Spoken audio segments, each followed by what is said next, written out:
Welcome back to another episode of the Israel Connection. Ever since October 7th, Israel is at war. Things are unclear, very vague, and it is become increasingly more and more difficult to cover everything that's happening, but we're still going to do our best to provide that with this episode. Here we go. So, hello everyone. Welcome to another Israel Connection. Today is Monday, November the 13th. And tomorrow we're going to have what seems to be a really, really big rally for Jewish people in North America. It is, there's no estimations at the moment to how many people will actually be there, but I'm hearing a lot of voices from people all over North America, specifically the US, but also Canada, that are coming to this rally. I've heard about communities that chartered entire planes to get there. Buses are being sent from all over the East Coast, at least, to get here. And it's going to be really, really big. And I'm sure you have some questions regarding the rally specific. I'm starting with the rally because it's tomorrow, and I'll make sure that we'll answer as many questions as possible, specifically right now with the information we have. So you'll be reassured or just have your answers be granted regarding to tomorrow, and then we'll move on to talk a little bit more about what's happening in Israel. I've been requested to talk about the context of the conflict, give a little bit of a history overview just to understand why we ended up here. I'll try to do it briefly. I've been practicing to do it on a short range, but of course we're going to open this up for conversations and questions, but this will follow this discussion. So first off, rally is tomorrow, November 14th, at the National Mall. It is estimated to be between 1 p.m. and 3 p.m., if I'm not mistaken, but people are being encouraged to show up earlier than early, 10 to 11 a.m. 10 a.m. the gates are going to be open and they're going to let people into the premises of the rally, which means they're going to be really, really big lines all over the morning to the afternoon. So our recommendation is to be there early, between 10 and 11 a.m. There's going to be first a big rally for youth movements around 11 a.m. with, I know there's going to be some live performances of Israeli artists. They're going to be there, maybe some American artists as well. And then at 1 p.m., the rally is going to start. So what it means is that it's going to be heavy lines, and you want to show up early just so you won't be stuck in a line when everything starts. It is organized by JFNA, the Jewish Federations of North America, which means it is organized by a national organizations, and they are taking security very, very seriously. There's going to be checks before you enter the premises, as I've heard. There's no requirement of registration or wristbands of some sort. You just need to enter. Make sure that you don't bring sticks or any prohibited materials with you. I don't know if they're going to do bag checks or not. You want to come with as least many things as possible on you, just because there's going to be a lot of people. They're going to be heavy lines, and they're going to be heavily checking stuff. It's going to be big. It's going to be crowded, and hopefully it's also going to be very, very meaningful and supportive for Israel. The march is to support Israel, to free the hostages, and to fight anti-Semitism. All three goals that are very, very important right now for Jewish people worldwide. We at the JCC are not planning any transportations to the event. We're not getting buses outside of the JCC, simply because it's going to be too crowded downtown. We are encouraging people to take the metro, reach out to Smithsonian or Federal Triangle. Those are the two closest metro stations to that area. If you're taking some of the metro stations coming out of Northern Virginia, I don't think you even need to exchange for those. If you're taking the orange line, yellow or blue line, I think I'm probably about the same route, coming from Springfield or Alexandria. But essentially, you want to end up in Smithsonian or Federal Triangle. Those are going to be the closest metro station to you to get there.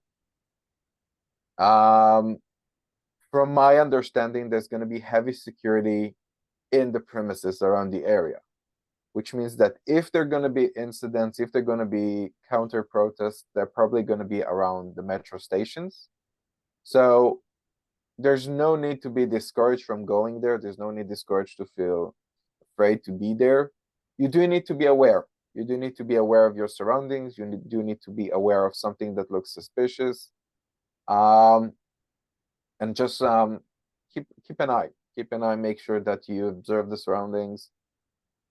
If you're avoiding counter protest, if you're avoiding people that are looking for that attention and trying to get into a conflict with someone, hopefully you're just not going to get into trouble. It is very, very important to be there. It is very, very important to show presence. And it is going to be a historical event. It's something that we haven't seen in quite a while for Jewish Americans here in the US. And I'm planning on being there. We're taking the Vienna metro station. You're welcome to join us. Reach out to me afterwards and we'll coordinate to go together. And that's the information I have right now. We have signs, flyers, ribbons, stuff you can wear and hold for the rally here at the JCC. You are more than welcome to stop by and just grab as many as you want. We have a lot of them. That's the information I have. Any questions, comments, or reactions regarding the rally tomorrow? I do have one suggestion. When you get there and you get your spot, look around to see if you have to run, where you're going to run to.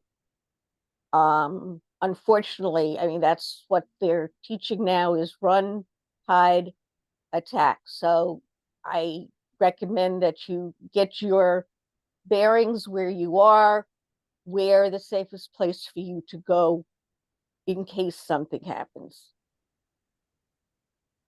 Thank you. Any more questions, comments, reactions you have regarding the rally? Sorry, Dean, I had to step away for a second. Did you mention that there's a rendezvous point for the DC community that Federation is promoting? No, please share. All right, 1 second. See if I can find it really quick.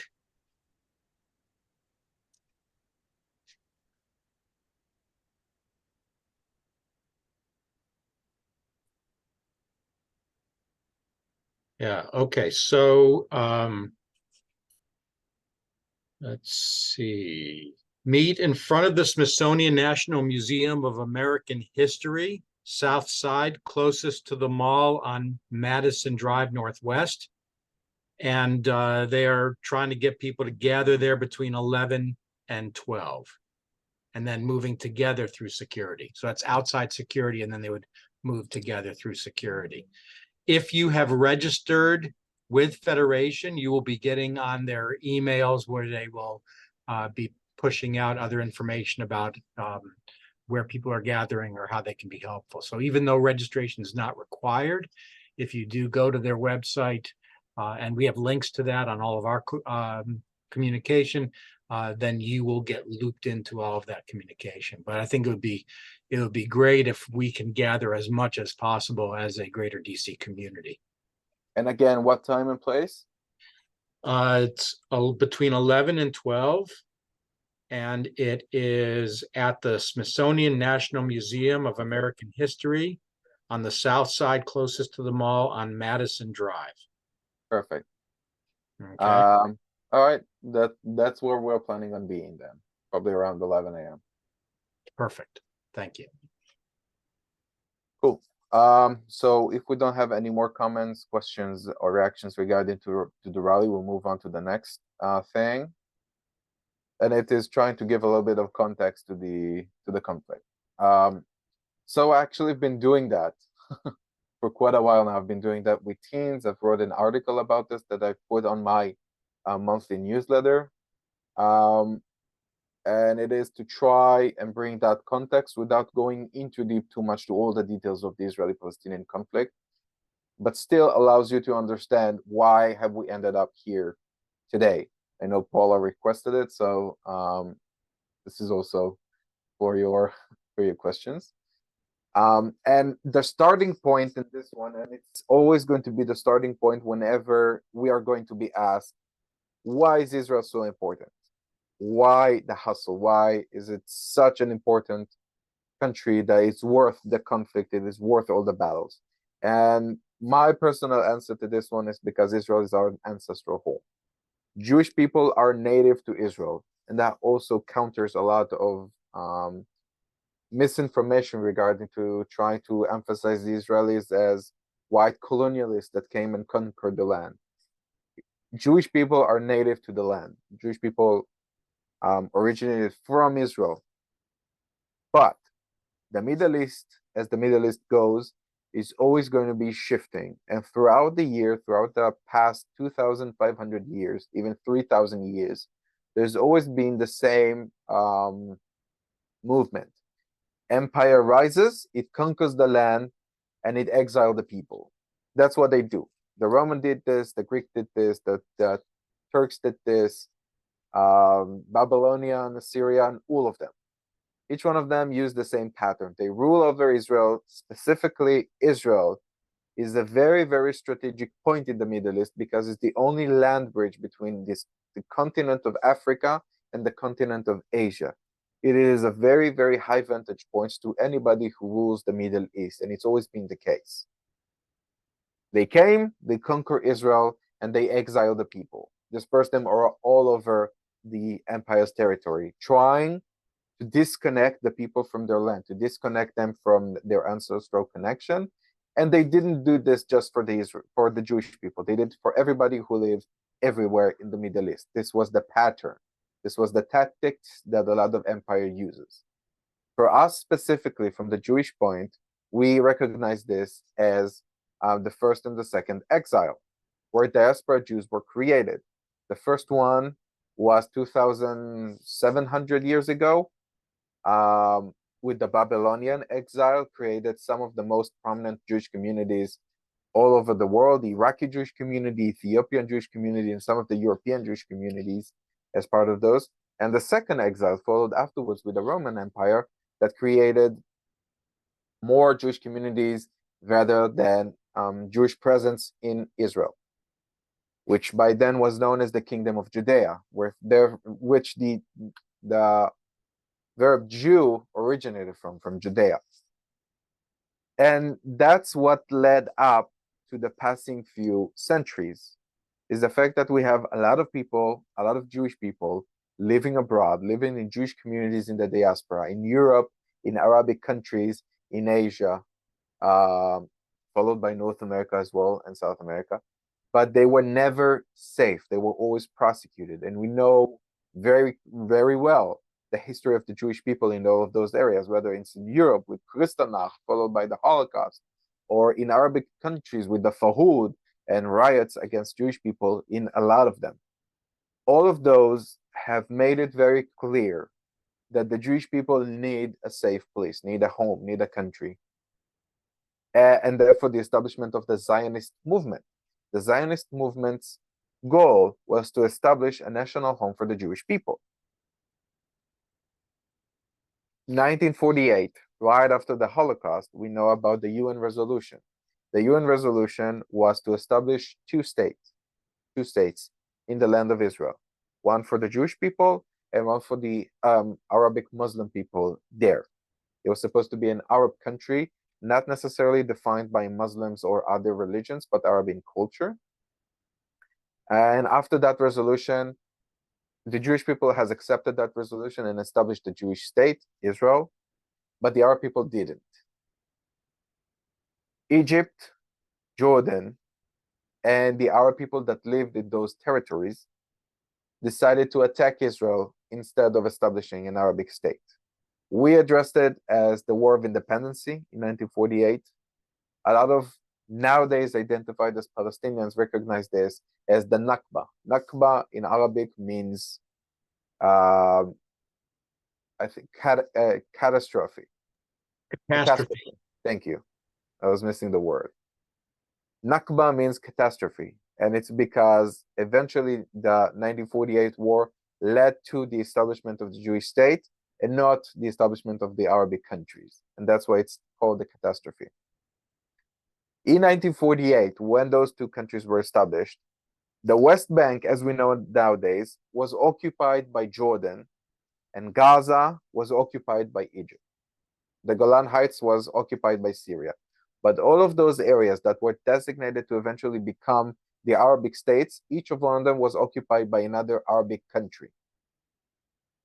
A lot of the Arab citizens that lived within the Israeli borders at that time fought against the Israelis or flee from those territories to those other countries, creating what now known as the Palestinian refugees. Throughout all of Israeli wars, each time more and more people have fled from Israel because they tried to fight Israel, couldn't do it, didn't feel safe, and it just became very, very complicated. But it creates, let's say, three different population that now lives within those areas. The first one is the Palestinian refugees outside of the conflict in Egypt, in Jordan, further out more in the US as well, self-identified as Palestinians because the name of the land pre-existent to Israel, which was Palestine, Philistine, named by all the different empires that came here.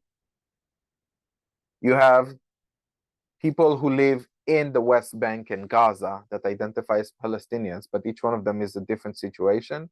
And you have Arab Muslim people that live within Israeli borders. And each one of them is a different state. It's in a different state and a different story as well. I'm going a little bit forward in time. In 1967, 6 Days Wars in Israel, the West Bank and Gaza and the Golan Heights were occupied by Israel midst of war as part of their effort to make all of the settlements that were at risk because of those areas safe. Israel's occupied those areas. It wasn't for territorial ambitions, it wasn't for imperial expansions, it was to preserve safety for all of those areas. Eventually, the West Bank has become a semi-autonomous entity led by the Palestinian Authority. It is a very, very complicated matter. I'm going to dive in a little bit to talk about the West Bank, but I also want to focus a bit more on Gaza. Gaza, after 1967, remained a part of Israel until 2005. There are Palestinians who live in the West Bank, and there are Palestinians who live in Gaza. But the situation is different. In 2005, Israel disengaged from Gaza completely. It evacuated people from their home, Jewish neighborhoods and areas in Gaza, just so the Palestinians could have a land that is not ruled by Israel. Once it did that, between 2005 and 2007, this is where Hamas rose. Hamas is a terror organization that rules over Gaza. In an election that were held at that time, Hamas was elected democratically by the residents of Gaza, specifically Gaza, to rule over. Instead of governing, Hamas armed itself and did everything it can do to destroy Israel. If you look at Hamas's goals, if you look at their vision, if you may, it is the establishment of the Islamic State. What is the Islamic State? It's all over the Middle East. It's creating one Arab nation for the Middle East, ruled by radical Islamist law, the Sharia. Hamas is not a liberation organization. It's not a resistance movement. It's a terror organization that has one goal, and it's to destroy Israel.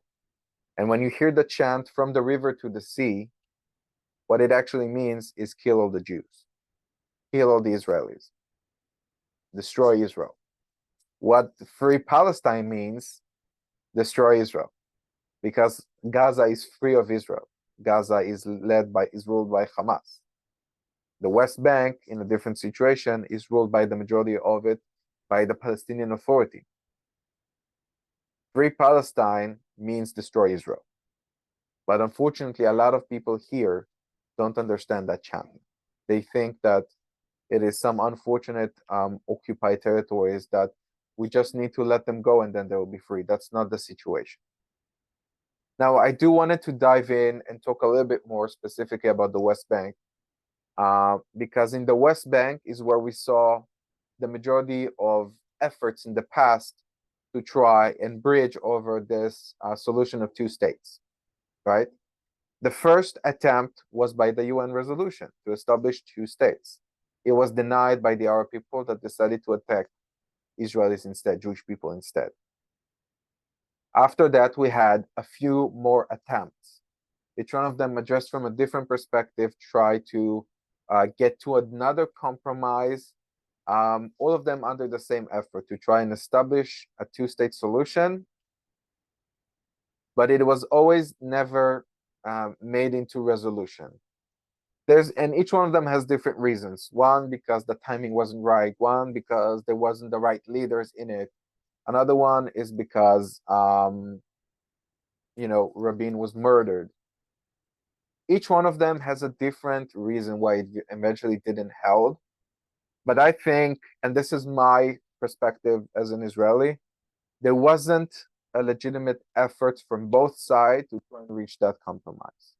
Nor because of Israelis has enough trust in Palestinians that the moment they will have autonomy, they wouldn't use it to attack Israel, or from the Palestinian sides really trying to establish a two-state solution more than just trying to become more and more aggressive. And a lot of Israelis fear the two-state solutions nowadays, not because we fear that there will be a successful Palestinian country, is that we fear that it won't be. We fear that the moment an autonomous land will be held and they will have the right to establish an army, military forces, and arm themselves, they will end up just like Gaza and do whatever they can to destroy Israel and to create humanitarian crisis within those areas to make the world believe that this is what's happening. To me, behind all of the different reasons, regarding to all the different attempts of peace offers that were made in the past, eventually it's because the sides are not ready yet for that. There's no trust, and trust is hard to make. There's no trust from the Israeli sides that the Palestinians just want peace and quiet, and there's no trust from the Palestinian side to really understand the importance of Israel to the Jewish people and the fact that we don't have another home just like them. And trust with terror is never going to be established. And this is why Hamas and Jihad and Hezbollah and all the other terror organizations trying to do their best to just create this imbalance, because the more terror continues to exist, the more there's going to be lack of trust between the sides. If their goal is to destroy Israel, getting into a peace treaty means eventually the destruction of them as terror organizations. And this is my personal perspective regarding to what has happened with two-state solutions, what has happened in the past. We can definitely dive into the politics of it, and whether there was the right leaders in each one of them that made the right choices or not, and what are the different mistakes each one of those sides made along this very, very long and bloody road. But eventually, it all comes to trust. And if there's no trust between sides, there's never going to be a resolution. And right now, after October 7th, trust is even harder to find. It's very, very hard to empathize the other side when you're hurting. Israelis are hurting right now because of October 7th. We've also the brutality of that day. And it's going to be very, very hard to create empathy for the other side. But that doesn't change the fact that there are a lot of shared life projects existing within Israel. A lot of Arab citizens that are citizens of Israel, all the blue passport, are trying to become part of this effort to try and create shared life either way, at least within the borders of Israel. We know a lot about Duru's efforts that are very much part of the Israeli society fabric. We know about a lot of Israeli Arabs or Muslim Arabs with Israeli citizenship that are not trying to participate in the efforts to support family of survivors, to support the IDF, knowing that this is the only thing that keeps them safe as well. We saw in the atrocities of October 7th, Muslim citizens were also murdered that day, Arab Muslims. And whether or not they agree with the Israeli regime or not, it didn't matter to them. They were killed either way. And it's very, very difficult to try, right? And make it seems like there's a right and easy solution here. Palestinians in the West Bank think one thing, Palestinians in Gaza think another thing, and Israeli Arabs or Muslim Arabs that live within the borders of Israel think a third different way as well. And this is going to continue to be complicated because there's no trust, as I said. Now, I really want to encourage you to ask questions, comments, reacts. I know it's been about 15 minutes of a brief overview of 3,000 years of complicated history to try and understand where we are today. So please just go ahead. Dean, that was a great summary. If I could ask you to add one more element, and that is, how do the neighboring Arab countries, specifically Egypt and Jordan, view the Palestinians and their relationship or their responsibility? Go ahead. You have a question too? No, we can deal with that. I just had a Mhm. question about something that Gold in my ear had said, but Okay. All right. So we'll address first, and then you Yeah. go ahead. Each one of them treated it differently. We know specifically about Jordan, after 1948, a lot of Palestinians refugees, again, by then the way they didn't identify themselves as Palestinians, just groups, eventually refuged to Jordan and established a few refugee camps there. The Jordanian regime didn't like it at all. And at some point, because of the instability, they participate in civil war that happens within Jordan that eventually led for the Jordanian authorities to airstrike Palestinians' refugee camps. They didn't like them at all, and they attacked them in areas that were armed against the Jordanian regime and areas that were not. They just bombed the entire refugee camps. Still nowadays, there's a lot of Palestinians refugees in Jordan, and they have a complicated relationship with the regime because I think Jordanians eventually would prefer not to have Palestinians refugees on their land, but the fact that they're there and that this is also our land, again, this is very, very complicated because just like that, Jordan and Egypt were established as modern states by part of six-peak agreements. And so it all is very, very unstable, but they have a complicated relationship and they don't very much alike each other. There's different soccer groups for Jordanian citizens and for Palestinian Jordanians that don't like each other. And there's always fights on the soccer field whenever those two groups meet. In Egypt, it's another different situation. For instance, specifically around Gaza, the Egyptian border is actually even more enforced than the Israeli border. Before October 7th, there were about 20,000 work visas delivered to Gaza residents to come and work in Israel. Egypt didn't do that. Egypt didn't even want to have Gaza citizens working on Egyptian land. There's a lot of smugglings, there's a lot of illegal activities in the Sinai Desert, simply because it's a very, very big and vast areas, and there's not a lot of Egyptian police to try and cover all of this. So it's easier to have illegal activity, but the Egyptians don't want any Palestinians refugees on their land as well. Lebanon and Syria had a lot of Palestinians refugee flowing through Jordan, eventually heading there because of the way they were treated in Jordan. Lebanon, a lot of Palestinians that ended up in Lebanon eventually participated in the civil war against the Lebanese government with the establishment of Hezbollah. Hezbollah as a terror organization has the same goal of trying to eliminate Israel, but from the north, took over the southern part of Lebanon, and also participated in civil war against the Lebanese regime and against the Lebanese army. If you heard about Sabra and Shatila incidents in Lebanon caused by the Lebanese army, they eventually ended up attacking Palestinian refugee camps as well, because there's a lot of terror that came out of those refugee camps. Syria goes the same way. A lot of Palestinians ended up joining the civil war against the regime. But Syria is also heavily, just like Lebanon, affected by Iran, Iraq, and other Arabic countries that border it from the north, that eventually create that instability.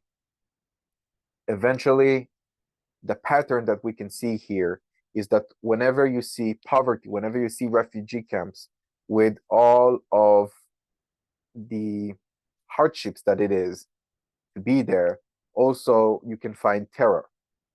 And in the West Bank as well, there are refugee camps. Calling them refugee camps, they're not actual camps. They're towns, they're neighborhoods. But they called refugee camps because of that historical context. And wherever you can find those very, very poor and very, very ignorant areas, there you will also find rise of terror and terror syndicates and terror groups hiding in it. And that's the unfortunate situation to all over the Middle East, specifically regarding the Palestinians. And that's also part of the claims Israel is claiming right now. Why should we be the only one dealing with this? Where are you, other countries, to be involved in this? If you really, really care for the Palestinians, you would help us get rid of Hamas. You would find better ways to try and address the situation. But right now, if you're just condemning Israel and calling for ceasefire, that's not going to work, because Hamas is going to continue to exist there. And if it's going to continue to exist there, it's going to continue making the residents of Gaza lives miserable and Israeli lives miserable, because that's their goal. I hope that answers your questions as much as possible. I'm sure we can dive into the complexities of those countries as well. Qatar, United Emirates, Iran, each one of them has some form of a relationship with some of the Palestinian groups, but eventually that's the case right now for the neighboring countries. Golda Meir. Yeah, Golda Meir, and I can't remember the exact quote, but basically said that you can't dialogue and talk to people whose main goal is to wipe you off the face of the earth. Golda Meir's famous statement is, the moment that Israel will lay down its weapons, we will be destroyed. And the moment the Arabic countries will lay down their weapons, there will be peace. There was another saying that the moment they will care more for their sons than they care about destroying Israel, there will be peace. Right. The same resignation is, Israel is always unprovoked. Israel is always attacked unprovoked.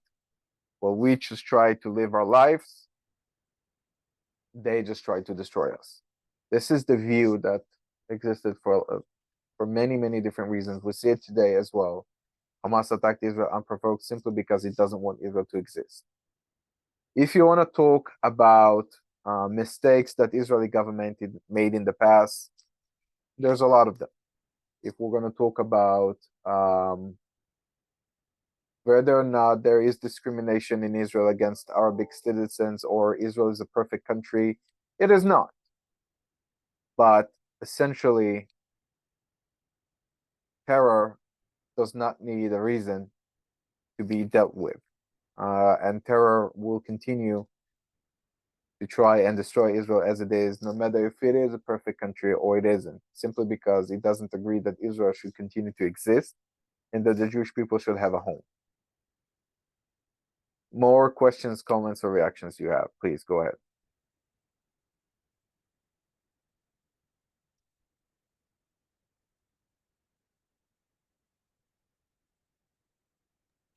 Okay,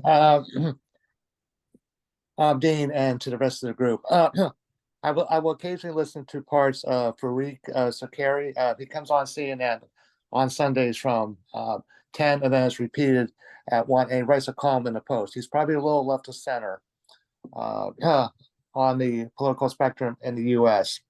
he is comparing what Hamas did on October 7th. A lot of people compare it to what happened on Yom Kippur in 1973, but he's sort of comparing it to when Israel invaded Lebanon in 1982, and Israel, I guess, apparently had no exit strategy to maybe get out of Lebanon. Do you? I guess you would have to. I guess you would have to hear his comparisons. Do you think there's any? No. All right. Well, he's if you ever listen, you might disagree with maybe his assessment of what's going on with the Israeli-Palestinian conflict, but he provides, I think he provides some good insights, whether you agree with him or not. Just based on the fact that he tries to compare the two of them makes me think he doesn't have any. Unfortunately, I will listen to him and take a look, but that's not the case at all. Not in scale, not in brutality, and not in reason. There is no difference between anything that happened in the modern world to October 7th. The massacres of October 7th are not to be equal with anything that happened before. Okay. Because let me just dive in, because I think trying to understand what happened in Lebanon will make it very, very clear what that's not the case. But I want to make it very clear that there's no similarities between nothing that happened. There's not a single country in the world that has to face a terror attack where 1,400 citizens were killed, brutally murdered, and 240 of them are still taken hostage. Nothing can be compared to that. Nowhere. Period. What happened in Lebanon was part of a military operation Israel has initiated to stop the rockets fired from Hezbollah at northern cities. It started as a military operation that eventually escalated to a war with the Lebanese front, just because they found out there's so much anchored down Hezbollah facilities in those areas that they had to go through one at a time eventually to try and diminish all of them.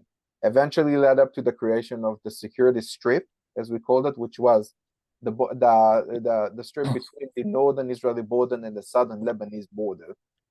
But in those areas, Israel also cooperated with the Lebanese army, with the Lebanese Christian army, Tzadal.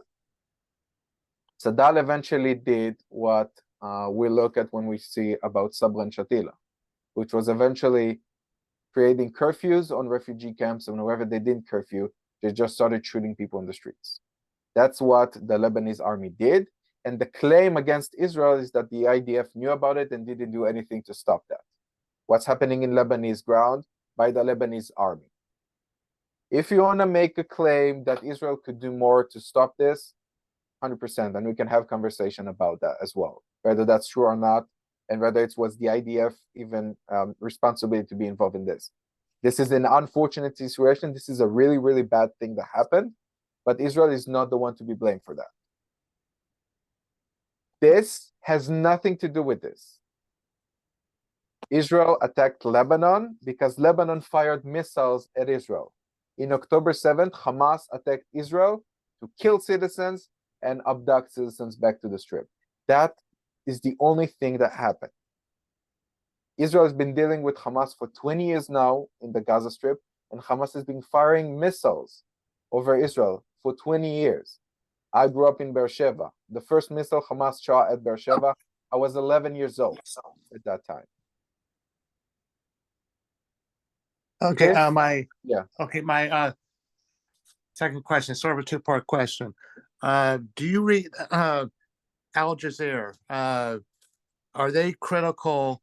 Do you read any of Al Jazeera? I don't because I found them. Sorry, I don't read Al Jazeera, but does anyone know in the Israeli community have they been critical of Hamas? What do you mean? You have to repeat the question. No, I'm talking about in the Arab press, like Al Jazeera. Does anyone know how they're covering the situation? Are they very critical of Hamas? Good question. Yeah, go ahead, Bob. Yeah, Al Jazeera is a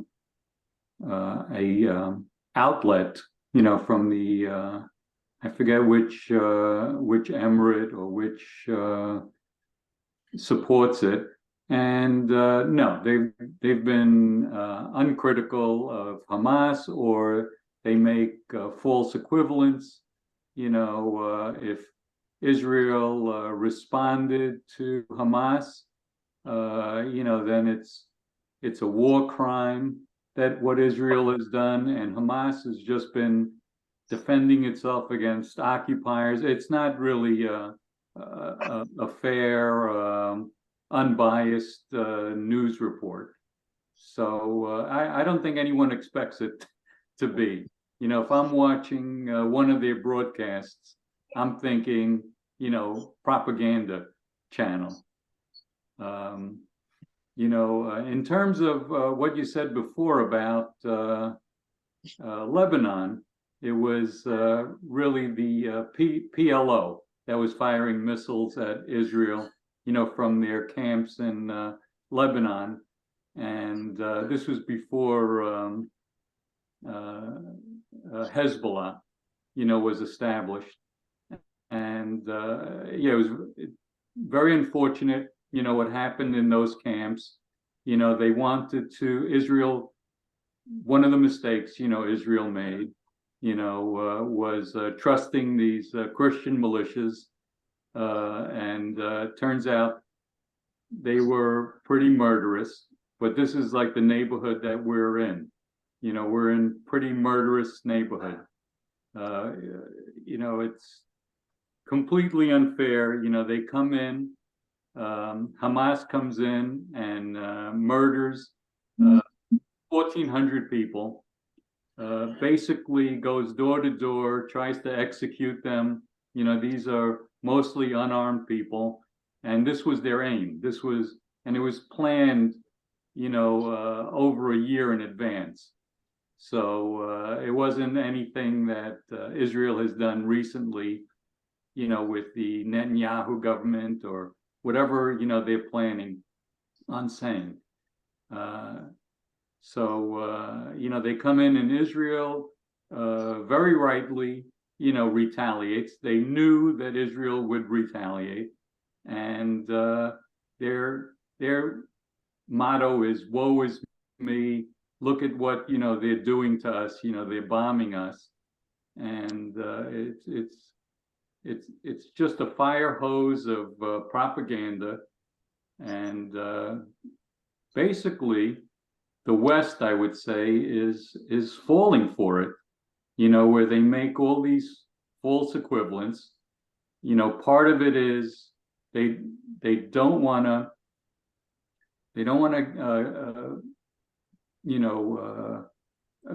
misalign with a billion Arabs versus maybe 15 million Jews. And so part of it is political, but it's, complete fire hose of lies that they're, sprouting. And we see it. I mean, they have influence. They've given money to universities, and they support these anti-Israel clubs. And, these clubs promote, propaganda. I remember I was in a luncheonette, and there was some young people sitting next to us. And the guy was explaining to everybody at the table why Israel is an apartheid state. And he was describing that, in South Africa, they wouldn't give Black people the vote, and they wouldn't let Black people into white areas. And that's why they call Israel an apartheid state, because they don't allow any Muslims in Israel, and they have no freedom in Israel. It's just complete, utter lies. But, people believe it. Most of the people really don't care, what's going on. And, they just hear snippets, and that's good enough. I mean, if they just keep calling Israel occupiers, it becomes what they believe. If they keep calling them genocide, Yeah, I mean, if there's any genocide that's going on, what Hamas did, is pure genocide. They went door to door, trying to kill as many Jews as they could. If they could, they would kill all the Jews in Israel. That's genocide. That's ethnic cleansing. When you defend yourself, it's not genocide. It's you're defending yourself. Thank you, Bob. Yanima?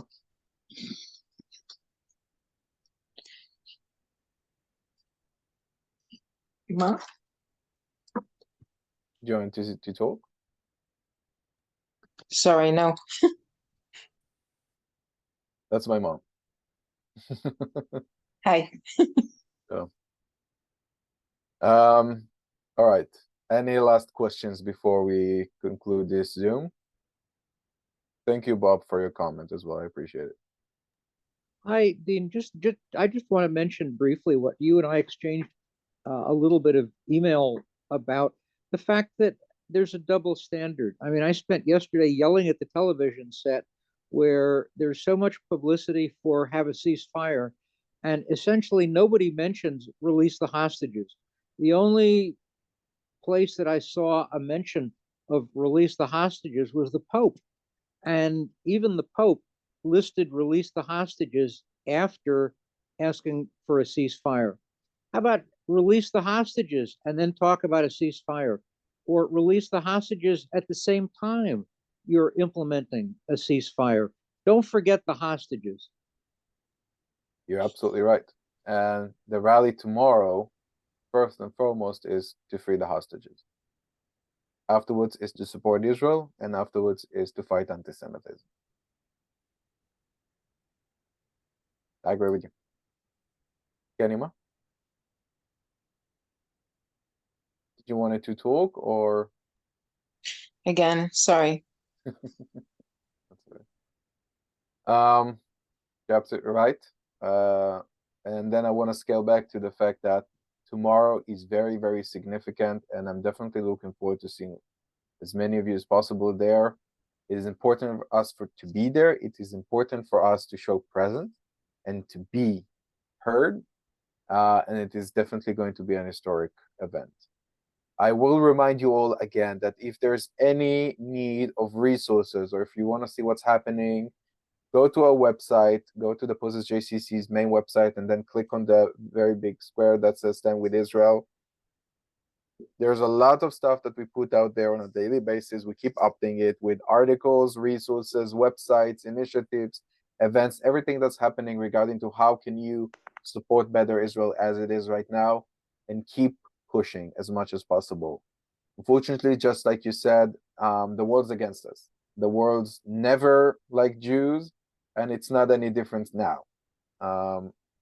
And it's up to us to continue and resonate with the support of Israel and continue to echo and spread awareness and fight disinformation and talk with the people about what's really happening, about how can we be supportive of that, and whatever we can do to help Israel, because we keep saying it as well, it's not going to be over soon. It is a very, very difficult situation. And the best thing we can do right now is to continue our support with Israel, to continue to talk about this and encourage people to understand that it is more complicated. And as you said, that we have to free the hostages. There's no other way. Thank you all for participating in today's Zoom. I wish you a better week than the ones before. And see you all on Tuesday.